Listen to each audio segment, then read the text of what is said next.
Hello everyone, welcome to Manchester United News Update. Subscribe to stay update on all things Manchester United, including match previews, player updates and transfer news. Here are today's top stories. Ruud van Nistelrooy, set to become Leicester City's new head coach. Former Manchester United striker and interim manager, Ruud van Nistelrooy is set to take charge of Leicester City as their new head coach. Manchester United legend Ruud van Nistelrooy is poised to begin a new chapter in his managerial career. According to renowned football journalist Fabrizio Romano, Van Nistelrooy has reached an agreement to become Leicester City's new head coach. The deal has been finalised and the necessary documents are now being signed. Van Nistelrooy, who had a brief spell as interim manager at Manchester United, has been steadily building his coaching resume. Known for his clinical finishing during his playing days, the Dutchman will bring his expertise and passion for the game to a Leicester City side eager to make their way back to the Premier League. Leicester City currently competes in the Premier League, following their promotion from the Championship last season. The club sees Van Nistelrooy as the ideal candidate to guide them back to the top flight. His experience at the highest levels of football,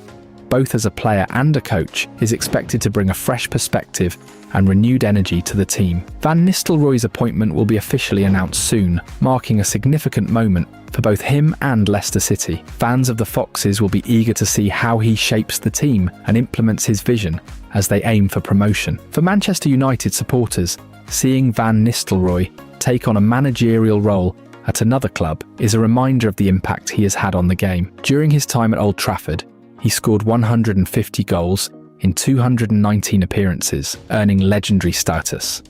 Now he's making strides in management, with Leicester City as his next challenge. Van Nistelrooy's move to Leicester City highlights his ambition to succeed in coaching. It's a bold step for the Dutchman and a statement of intent from Leicester City, who are looking to turn their season around under his leadership. Football fans across the globe will be watching closely as Van Nistelrooy takes on this new challenge. In other news, Manchester United manager Ruben Amorim has spoken about Marcus Rashford's form ahead of today's Europa League game against Bodo Glimt. Rashford, who was the club's leading scorer last season, has been unable to replicate the same impact so far this term. Addressing the media, Amorim emphasised the importance of helping Rashford rediscover his form, while stressing that the player himself must take the initiative. We have to find the best solution for him. He has to be Marcus to return to that moment. He has to be the first one to want it, said Amorim, highlighting the need for Rashford to regain his identity and drive on the pitch. The coach also noted that Rashford has been deployed in positions that do not play to his strengths. That position is not the best one for him. He was fighting with two giants, he added, referencing the physical challenges the forward has faced in recent games. Despite Rashford's struggles, Amorim expressed confidence in the club's attacking options, particularly Rasmus Højlund and Josh Zirkzee. Rasmus Højlund and Josh Zirkzee will score more goals, he stated, showing belief in their potential to deliver consistently. Amorim also called on other players to contribute more in front of goal, naming Amad Diallo and captain Bruno Fernandes. Amad has to be better nearer the goal. Bruno as well has to score more goals, he explained. The coach stressed the importance of goals coming from across the team, noting that relying solely on the strikers will not be enough to achieve success in the long term. Fitness updates. Lisandro returns, Maguire out. The manager provided key fitness updates ahead of the match. Argentine defender Lisandro Martinez, who has been out with injury, is set to return to the squad. Lisandro Martinez will be available on match day, confirmed Amorim, offering a boost to United's backline. Meanwhile, Harry Maguire, though back in training, is not ready to feature. Maguire is back but not ready to play tomorrow, Amorim clarified, ruling him out of contention for the game. Amorim also addressed young defender Leny Yoro's involvement in training, explaining that it has been focused on maintaining his fitness rather than preparing him for immediate action. Leny Yoro is training, but it's just for fitness, he added. What's next for Manchester United? As Manchester United prepare to face Bodo Glimt, Amorim's comments underline his focus on improvement across the squad. With key players returning and an emphasis on goals from midfield, fans will be eager to see how Manchester United head coach Ruben Amorim spoke to the media ahead of Thursday night's Europa League clash against Bodo Glimt at Old Trafford. It will mark his first home game in charge since replacing Erik ten Hag, and the Portuguese manager shared important team updates, tactical insights, and his thoughts on the opposition. Here are the highlights of his press conference. Ruben Amorim confirmed that Lisandro Martinez is back in contention after missing the 1-1 draw against Ipswich Town at Portman Road on Sunday due to a back issue sustained before the international break. This had also forced Martinez to withdraw from the Argentina squad. Speaking about his recovery, Amorim stated, "He didn't stop for long, so I feel he's ready." Martinez's return bolsters United's defensive options at a crucial time. However, fellow centre-back Harry Maguire, who also participated in Wednesday's training session, remains unavailable. Maguire has missed United's last 8 matches due to a muscle injury and last featured in the goalless draw against Aston Villa on October 6th. While he is making progress, Amorim emphasised the need for caution. Meanwhile, young defender Leny Yoro, despite not training with the squad earlier in the week, is available for selection. The club, however, is treading carefully with his recovery after a prolonged period on the sidelines with a fractured metatarsal.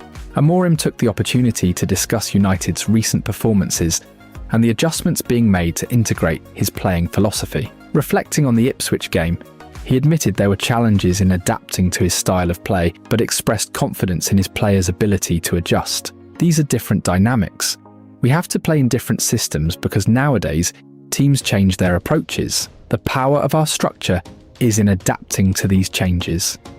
Amorim highlighted the importance of versatility, stating that United's system will continue to evolve as the squad gets used to his ideas. The lack of a reliable goalscorer remains a concern for the manager. He pointed out that several players, including Rasmus Højlund, Amad Diallo, and Bruno Fernandes, need to improve in front of goal. Rasmus and Josh will score more goals. Amad has to be better near the goal, and Bruno needs to contribute more. He said, despite the team's control in the second half against Ipswich, Amorim was frustrated by the lack of cutting-edge play, promising to work on solutions to improve their attacking threat. Bruno Fernandes, who joined Amorim during the press conference, discussed how the team is adapting to the new system. As the captain, Fernandes acknowledged the challenges of mid-season managerial changes. If you change a manager mid-season, it's because things are not going as you want. Everyone has to take responsibility for that, he said. Fernandes stressed the importance of players understanding the manager's tactics and adapting quickly to various roles. You always have to adapt. It's not difficult for me to play in different positions because I try to understand the game as a whole, and that's part of my role as captain. Amorim turned his attention to the Europa League clash, offering his thoughts on Bodo Glimt, a side that has been in impressive form. They run a lot and have special players on the wings. I'm expecting a very intense game. It will be a tough test, but we are focused on winning our first home game under my management, he explained. With United's Europa League campaign off to a rocky start, having won just one of their first 4 matches, Amorim emphasised the need for a strong performance. The team is currently 15th in the 36-team league standings, 3 points away from the automatic qualification spots, making this fixture crucial to their hopes of advancing. The manager also addressed the significance of playing at Old Trafford for the first time. It will be a special occasion, but after the whistle, it's just another game. We need to focus on each match and build our identity step by step. Amorim hopes a win will not only calm early nerves, but also set the tone for the rest of his tenure. Amidst discussions about tactics and injuries, the topic of fatigue in a congested season was also raised. Amorim acknowledged the physical demands on his players, many of whom represent their national teams, and reiterated the importance of managing their workloads carefully. Having so many games without enough time to train is hard for everyone. It's my job to ensure we prepare them in the best way possible. This fixture offers Manchester United a chance to regain momentum in the Europa League and showcase their potential under Amorim's leadership. With Martinez's return strengthening the defence and the manager's focus on finding attacking solutions, the team is determined to rise to the challenge against a competitive Bodo Glimt side. Moreover, Amorim's first test raises questions ahead of Bodo Glimt clash. Ruben Amorim's first game in charge of Manchester United ended in a surprising 1-1 draw against Ipswich Town on Sunday. While the result wasn't disastrous, some of the manager's decisions, particularly in midfield, have sparked debate among fans and pundits alike. Amorim, known for his high-intensity football philosophy, opted to start 32-year-old midfielders Casemiro and Christian Eriksen, a move that puzzled many given the need for energy and pressing in his system. Sky Sports analyst Jamie Carragher dissected the match on Monday Night Football, highlighting why a dynamic midfield is critical for Amorim's tactical approach. Carragher's analysis revealed both the positives and shortcomings of United's midfield against Ipswich. He explained that Amorim's system relies on midfielders who can press with intensity and sustain high energy levels. While Casemiro and Eriksen are experienced and technically gifted, they struggle to meet the physical demands of this style of play. Carragher pointed out instances where the midfield lacked the dynamism required, undermining Amorim's tactical vision. His critique underscored the importance of pairing younger, more mobile players like Kobbie Mainoo and Manuel Ugarte in future matches. While Casemiro and Eriksen started, Amorim defended his selection of Casemiro and Eriksen in his post-match interview, citing the limited time he had to work with the squad. "I've tried to use the training sessions we've had this week," Amorim explained. "We had more time with Casemiro, whereas Ugarte only had one day to train, so I chose the players I've been able to give more information to. It's impossible to implement big changes after just 2 sessions, but I hope you could see some details of the new ideas." While Amorim's reasoning makes sense, it's clear that with more training sessions ahead of Thursday's Europa League clash against Bodo Glimt, changes are needed in midfield. Kobbie Mainoo and Manuel Ugarte seem like the logical choices to start against Bodo Glimt. Mainoo, 19, is one of United's most exciting young talents. Although he had a mixed start to the season and needed a break after a grueling first senior campaign, he's now fully fit after recovering from a muscle injury. Mainoo was an unused substitute against Ipswich, but is ready to make an impact. Having been a key player for United last season, and even earning a call-up to England's Euro 2024 squad, he has the potential to thrive under Amorim, who has a track record of trusting youth. Similarly, Ugarte, who played his best football under Amorim at Sporting Lisbon, is an ideal fit for the high-intensity system. After returning from international duty, he's had more training sessions to adapt, and showed glimpses of his quality when he came off the bench against Ipswich. While there were positives from Sunday's draw, particularly in the first half, the second half performance was disappointing. Casemiro and Eriksen struggled to keep up with the game's pace, making it clear that adjustments are necessary. The Bodo Glimt game provides Amorim with the perfect opportunity to test a younger, more dynamic midfield. Mainoo and Ugarte should be given the chance to prove themselves in a fixture that's less demanding than a Premier League match, but still crucial for United's Europa League campaign. Predicted lineup against Bodo Glimt. Here's the 11 Amorim should consider for Thursday.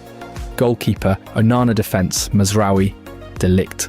Shaw midfield, Ahmad, Mainoo, Ugarte. Dalot attack, Fernandes, Rashford, Garnacho. This lineup combines experienced players with promising young talents, aligning with Amorim's philosophy. It also ensures the energy and pressing ability needed for his system. Amorim's start at Manchester United is a work in progress. With more time to implement his ideas and integrate the right players, the team has the potential to thrive under his leadership.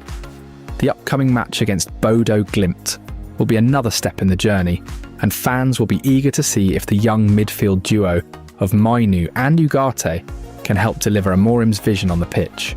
Moreover, Manchester United return to training. Under Ruben Amorim, Manchester United have returned to training with their new manager, Ruben Amorim, leading the charge. The team is focused on sharpening their skills and building chemistry as they prepare for their upcoming Europa League match. Amorim has brought a fresh approach to the sessions, with an emphasis on tactics, energy, and developing the squad for long-term success. The training sessions under Amorim are more intense than ever. Players are working hard to improve their defensive structure, refine midfield transitions, and create smoother link-ups between different areas of the pitch. A lot of time is being spent on perfecting tactical drills, ensuring that everyone understands their role on the field. The strikers in particular have been busy practicing their finishing skills. The goal is to make the most of goal-scoring opportunities during matches. This kind of focused preparation shows Amorim's determination to fine-tune the team's strengths and address weaknesses. One of the most noticeable aspects of Amorim's training is his commitment to integrating young academy players with the senior squad. The inclusion of talents from the academy not only provides these young players with valuable experience, but also fosters healthy competition within the team. Players like Ahmad and Garnacho have been catching the eye during these sessions. They have shown great promise, but are being encouraged to improve their decision-making during high-pressure moments. This balance between nurturing young talent and demanding better performances highlights Amorim's vision for the future. Marcus Rashford's performances as a striker have sparked a lot of debate recently. While he has shown flashes of brilliance in this role, questions remain about his consistency and physicality in leading the line. Amorim is reportedly evaluating Rashford's position to decide whether he is best suited as a striker or if he could be more effective in a different role. This tactical flexibility is something that the manager values highly, and it reflects his willingness to adapt to get the best out of his players. Manchester United are also exploring the transfer market to strengthen their squad. A new left-back has been identified as a priority signing as Amorim seeks to add more dynamism to the team. This move aligns with his attacking philosophy, which relies on quick transitions and aggressive play down the wings. The focus on bringing in a specialist left-back shows that the club is committed to backing Amorim's vision. By recruiting players who fit his style, United are aiming to create a cohesive unit that can compete at the highest level. Amorim's approach to football is built on energy, quick transitions, and a high-tempo playing style. This philosophy requires players to be at their physical best and mentally sharp. The manager's training sessions are designed to instill these qualities, ensuring that the team can maintain a high level of intensity throughout the season. In addition to physical preparation, Amorim is working on creating a strong tactical foundation. His goal is to make United a more cohesive and adaptable team, capable of taking on any opponent with confidence. Amorim's tenure at Manchester United is already shaping up to be a transformative period for the club. By combining experienced players with promising young talents, he is building a team that can achieve both immediate and long-term success. The focus on youth development, tactical flexibility, and high-intensity football suggests that United are entering a new era under Amorim's guidance. With the Europa League and other competitions ahead, fans can look forward to seeing how this fresh approach translates into performances on the pitch. As the team continues to adapt to Amorim's methods, the future looks bright for Manchester United. The journey under their new manager is just beginning, but the signs of progress are already evident. In other news, Manchester United have shared their first quarter financial results, confirming total revenue. Up to September 30th was £143.1 million, including a profit of £1.3 million compared to a £32.8 million loss during the same period last year. United have confirmed they have encountered a reduction in commercial revenue as a result of having a smaller scale pre-season tour. United, for the second year running, visited the United States but played just 3 friendlies, facing Arsenal, Real Betis and Liverpool. They played 5 friendlies in total, in comparison to the 8 they fulfilled ahead of 2023-24. As a result, their commercial revenue for the first quarter was £85.3 million, a reduction of 5.6% from the first quarter in 2023. The club has also announced a loss in broadcast revenue in comparison to the first quarter last year, with revenue from the new-look Europa League format earning United £31.3 million from the first quarter. United, of course, participated in the Champions League last season, and the financial rewards for competing in Europe's premier club competition are more lucrative. United secured £39.3 million from broadcast revenue in the first quarter last season, highlighting a 20.4% reduction. The matchday revenue earned from the first quarter has stronger parallels with the figure earned from the first quarter 12 months ago, with United earning £26.5 million. They banked £27.4 million last year, marking a reduction of just 3.3%. Total revenue from the first quarter stands at £141.3 million in comparison to a figure of £157.1 million in 2023. United Chief Executive Omar Barada said, "The season is now well underway for both our men's and women's team, and we are keen to ensure both are as competitive as possible. We are delighted to have appointed Ruben Amorim as head coach of our men's team and remain committed to returning Manchester United to the top of domestic and European football Our cost and headcount reductions remain on track, and we are pleased to have seen further commercial traction and welcome new partner Heineken through their Tiger brand. Our renovation of the Carrington Training Centre is progressing well, while the Old Trafford Regeneration Task Force continues its work. Once it has delivered its recommendations, we will then take some time to digest them